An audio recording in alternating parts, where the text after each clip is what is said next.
السلام علیکم ورحمۃ اللہ ناظرین، کیسے ہیں؟ مجھے امید ہے کہ آپ لوگ خیریت سے ہوں گے۔ اللہ تبارک و تعالیٰ آپ لوگوں کا ایسا ہی ہمیشہ خوش رکھیں۔ دوستو، آج میں ایک بہت عمدہ واقعہ لے کر آیا ہوں جو قرآن کریم کے سورہ بروج کی تفسیر میں بھی ہے اور حدیث کی کتابوں میں بھی اس واقعہ کو لکھا ہے۔ حضرت صہیب رضی اللہ تعالیٰ عنہ راوی ہے کہ رسول اللہ صلی اللہ علیہ وسلم نے ارشاد فرمایا کہ پہلے کی قوموں میں ایک بادشاہ تھا۔ اس بادشاہ کا ایک جادوگر تھا۔ وہ جادوگر جب بوڑھا ہونے لگا تو اس نے بادشاہ سے کہا کہ کسی نوجوان کو میرے پاس بھیجو تاکہ میں اپنا جادو اور اپنا ہنر، اپنا علم اس کو سکھا دوں۔ بادشاہ نے ایک نوجوان کو اس کے پاس بھیجا۔ نوجوان جادو سیکھنے کے لیے جاتے تو راستے میں ایک درویش راہب کی خانقاہ ملتی، وہاں بھی کچھ دیر بیٹھ کر وہ علم حاصل کرتے۔ اب یہ تاخیر سے جادوگر کے پاس پہنچتا تو جادوگر اس پر تنقید کرتے۔ یہ شکایت راہب کو بتایا۔ راہب نے کہا کہ اگر تم جادوگر کے پاس دیر سے پہنچو تو جادوگر کو کہہ دو کہ ہمارے گھر والوں نے روک لیا تھا، گھر میں دیر ہو گئی تھی۔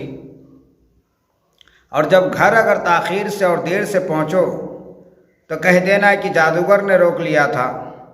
اس طریقے سے اس نوجوان نے راہب درویش کی خانقاہ میں بھی علم حاصل کیا اور ادھر جادوگر کے پاس جادو بھی سیکھنے لگے۔ اب یہ نوجوان یہ کنفیوژن میں تھا کہ ان دونوں میں سے کون دین حق پر ہے، اور یہ نوجوان کو دین حق کی تلاش تھی۔ ایک مرتبہ راستے میں جا رہے تھے کہ راستہ میں ایک شیر بیٹھا ہوا تھا اور بہت سارے لوگ روکے ہوئے تھے۔ اس نوجوان نے سوچا کہ آج ایک اچھا موقع ہے کہ میں آزما لوں راہب کو بھی اور جادوگر کو بھی، ان دو میں سے کون دین حق پر قائم ہے۔ نوجوان نے ہاتھ میں ایک پتھر اٹھایا۔ پتھر اٹھا کر انہوں نے دل میں سوچا اور کہا کہ اگر اے اللہ آپ کے نزدیک راہب کا عمل جادوگر کے عمل سے زیادہ پسندیدہ ہیں تو اس شیر کو مار دیں۔ یہ کہہ کر اس نوجوان نے اس پتھر کو شیر پر پھینک دیا۔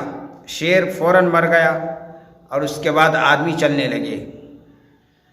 اب یہ بات راہب کو آ کر بتائی تو راہب نے کہا کہ میں جو دیکھ رہا ہوں کہ تم کو جو ترقی ملی اور اس کے آگے اور بھی ترقی ملے گی، اور یہ ایک بات یاد رکھنا کہ اس کے درمیان تمہاری آزمائش بھی ہوگی، مگر وہ برداشت کرنی ہوگی، اور میرا نام کسی کے یہاں تذکرہ نہیں کرنا ہے، میرا نام نہیں بتانا ہے۔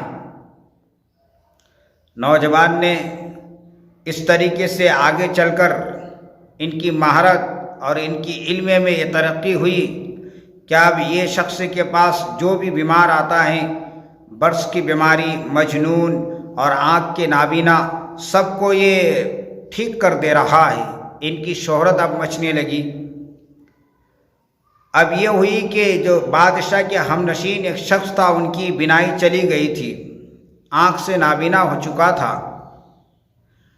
اب وہ شخص کو جب خبر ہوئی کہ ایک نوجوان شخص ہیں جو نابینا کو بینائی لوٹا دیتا ہے اور مبروس بیماری کو بھی ٹھیک ٹھاک کر دیتا ہے، کوڑ کی بیماری کو بھی ٹھیک کر دیتا ہے، وہ بادشاہ کے ہم نشین بہت سارے تحفے اور تحائف لے کر اس نوجوان کے پاس آیا اور نوجوان کو کہا کہ اگر میری بینائی تم واپس لوٹا دی تو یہ سارے تحفے تمہارے لیے ہیں، یہ سارے ہدیے تمہارے لیے ہیں۔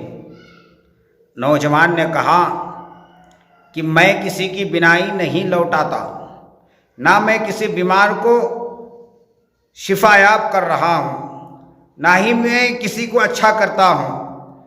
یہ صرف اور صرف میرے رب اللہ شفا دیتا ہے، اللہ اچھا کرتا ہے۔ اگر تم بھی میرے رب پر ایمان لے کر آؤ گے اور یقین کرو گے تو میں میرے رب سے دعا کروں گا کہ تمہاری بینائی واپس لوٹا دے۔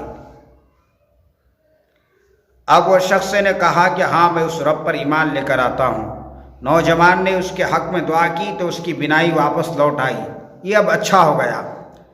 بادشاہ کے یہاں گیا، اب بادشاہ دیکھ رہا ہے کہ یہ شخص تو نابینا تھا، یہ اب آنکھوں سے اچھا ہو گیا ہے، تو پوچھا تو کہا کہ تم کو کس نے اچھا کیا ہے، کس نے تمہاری بینائی واپس لوٹائی؟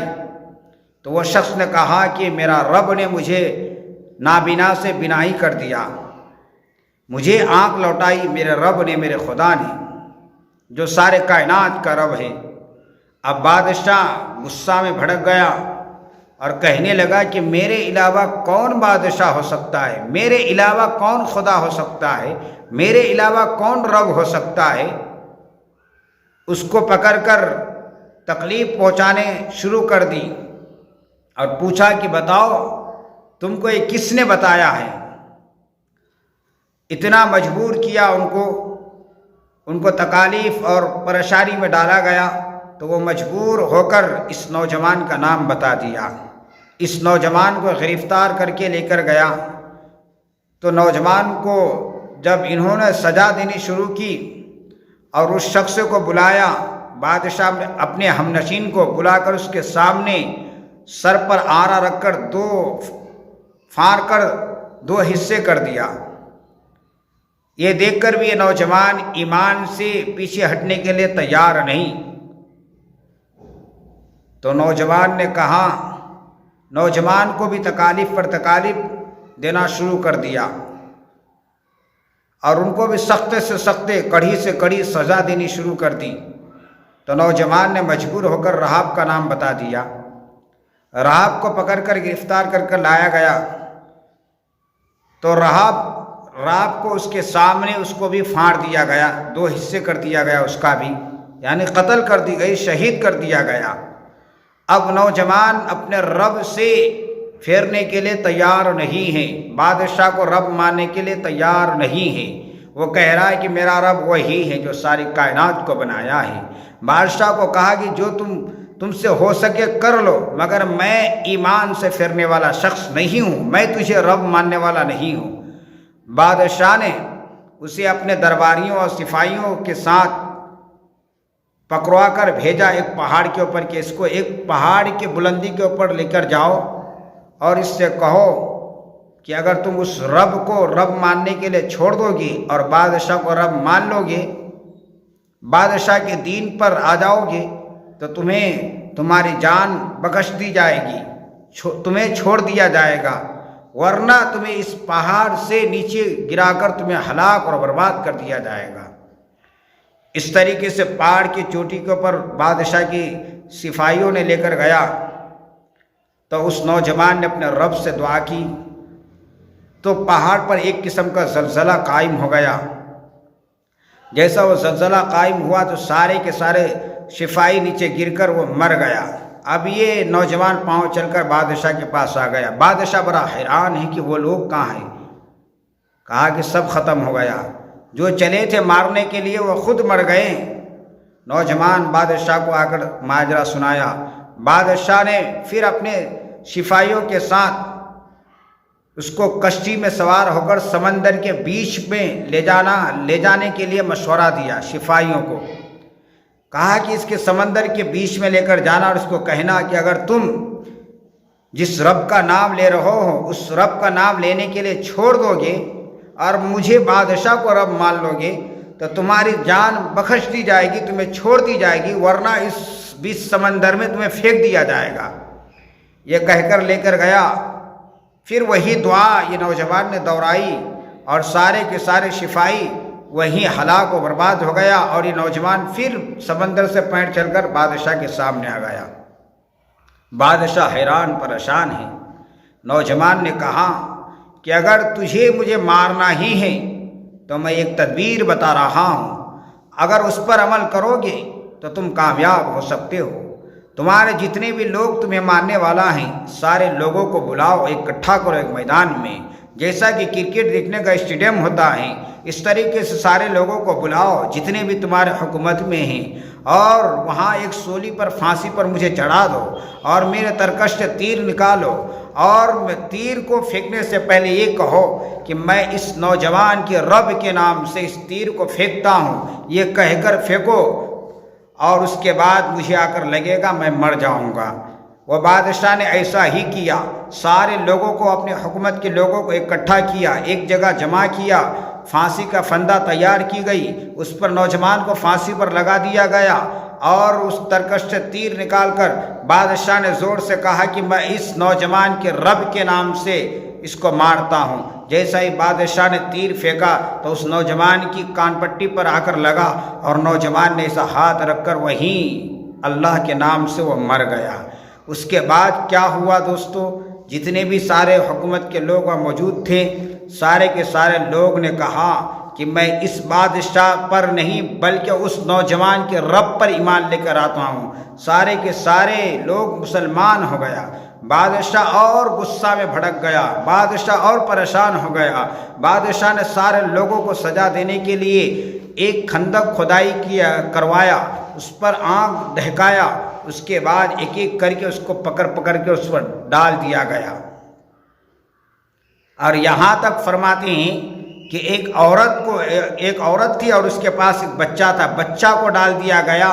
پھر اس کے بعد عورت کو ڈالنے کے لیے گئی تو عورت تھوڑا ہچکچاہٹ کی، تو بچے نے کہا امی جان تم صبر کرو، بہت جلدی ہی میرے سے تم ملنے والے ہو، جنت تمہارے لیے، جنت کی حوریں انتظار کر رہی ہے۔ اس طریقے سے اتنے سارے لوگوں کو اس آگ میں ڈال کر جلا دیا گیا، مگر ایمان سے پھرنے کے لیے وہ لوگ تیار نہیں ہوئے۔ اس لیے ایمان کو ہمیں کسی بھی حالت میں نہیں چھوڑنا چاہیے، کتنی بڑی سے بڑی آزمائشیں کیوں نہ آ جائے، پریشانی اور تکلیفیں کیوں نہ آ جائے، مصیبت میں ہمیں کیوں نہ ڈال دیا جائے، مگر ہمیں قتل پکڑ کر کیوں نہ کر دیا جائے، ہم ایمان سے ہاتھ نہ دھوئیں، ہم ایمان سے پیچھے نہ ہٹیں۔ اس لیے کہ سب سے بڑی دولت جو ہے وہ ہمارے پاس ایمان کی دولت ہے۔ جس کے دل میں ایمان باقی رہے گا وہ دنیا میں بھی کامیاب ہوگا، اور دنیا سے بہتر جو کامیابی کی جگہ ہے وہ آخرت کی منزل ہیں۔ اس لیے ہمیں اس نوجوان سے سبق لینا چاہیے کہ ایمان ہمیں کہیں فروخت نہ کرے، ایمان ہمیں کہیں نہ بیچے، ہمیں ایمان کہیں کمزور نہ کر دیں، ہم ایمان کو مضبوطی سے ایمان کا دامن تھام کر رکھیں، چاہے موجودہ سرکار، موجودہ حکومت، چاہے جو بھی کافر لوگ ہیں، مشرکین ہیں، منکرین ہیں، جو اسلام دشمن طاقتور ہیں، جس طریقے سے مسلمان کی ایمان سے اور ایمان کے جذبوں سے کھیلنا چاہتے ہیں، ہم اس سے ہم رتی برابر بھی ہم پریشان نہ ہو، اس لیے کہ ہمارا رب اللہ ہے۔ اللہ جب چاہے ہمیں مار سکتا ہے، اللہ جب چاہے ہمیں جلا سکتا ہے۔ اس سے ہمیں سبق لینا چاہیے، اور یہ آقا مدنی صلی اللہ علیہ وسلم نے حدیث پاک میں نقل کیا ہے کہ اللہ کے نبی صلی اللہ علیہ وسلم نے ارشاد فرمایا کہ یہ واقعہ حضرت عیسیٰ علیہ السلام کے بعد اور آقا مدنی صلی اللہ علیہ وسلم سے 40 سال پہلے کا واقعہ ہے، اور یہ مصر کا واقعہ ہے کہ اس بادشاہ نے اس طریقے سے سارے قوم کو انہوں نے آگ پر جلا دیا تھا، مگر وہ سارے لوگ جنتی ہوئے تھے، اس لیے کہ ایمان پر وہ لوگ قائم و دائم تھا۔ اپنے جان کے عوض وہ لوگ ایمان کو خرید لیا تھا، ایمان اپنے جان کو دینا گوارا کیا، آگ میں جلنا گوارا کیا، آگ پر کودنا گوارا کیا، مگر ایمان کا سودا نہیں کیا۔ تو اس سے ہمیں سبق لینا چاہیے کہ ایمان کی مضبوطی ایسا ہی کچھ ہونا چاہیے۔ ایمان ساتوں زمین و آسمان سے بڑھ کر ایمان کی قیمت ہے۔ اللہ پاک ہم تمام کو اس واقعہ سے عبرت حاصل کرنے کی توفیق نصیب فرمائیں۔ السلام علیکم۔